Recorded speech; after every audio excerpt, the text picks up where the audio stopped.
எபேசு சபையிலே அன்பிலே குறைவு இருந்தது. அன்பு தேவ பிள்ளைகளே, உங்க அன்பு இருதயம் அன்பிலே இருக்கிறதா இல்லை குறைவோடு இருக்கிறதா?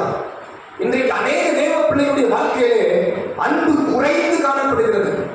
தேவன் மேலே அன்பு குறைந்து காணப்படுகிறது. கிறிஸ்துவின் மேலே இருக்கிற அந்த நேசம் அது மங்கி விட்டது.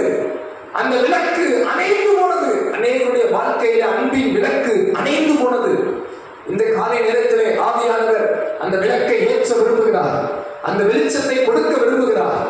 உங்க அன்பின் இருதயம் எப்படி இருக்கிறது? உங்க இருதயம் கிறிஸ்துவின் மேலே அன்போடு இருக்கிறதா? அன்பு செலுத்துகிறீர்களா? நான் வேதனைப்படுகிறேன்.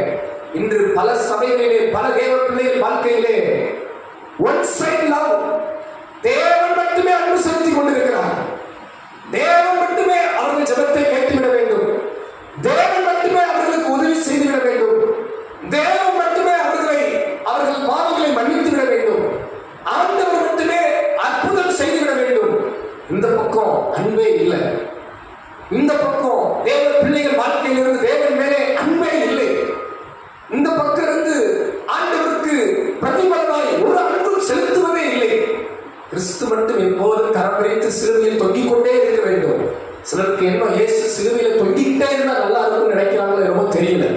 இயேசு எங்கதான் தொங்கணும்னு நினைக்கிறாங்க சார். என்னை மட்டும் இயேசு எப்ப என்ன பண்ணிடணும், நேசிச்சிடணும். நான் இயேசு என்ன பண்ண மாட்டேன், நேசிக்க மாட்டேன். என்னை மட்டும் ஆண்டவர் என்ன பண்ணிடணும், எப்பவும் நேசிச்சிடணும், எப்பவும் என்னை மன்னிச்சிடணும், எப்பவும் என்னைய கைவிட்டுறக்கூடாது, எப்பவும் எனக்கு அற்புதம் செஞ்சிடணும். நான் அவரை கைவிட்டுருவேன். நான் அவரை நேசிக்க மாட்டேன். நான் அவர் மேல் அன்பு செலுத்த மாட்டேன்.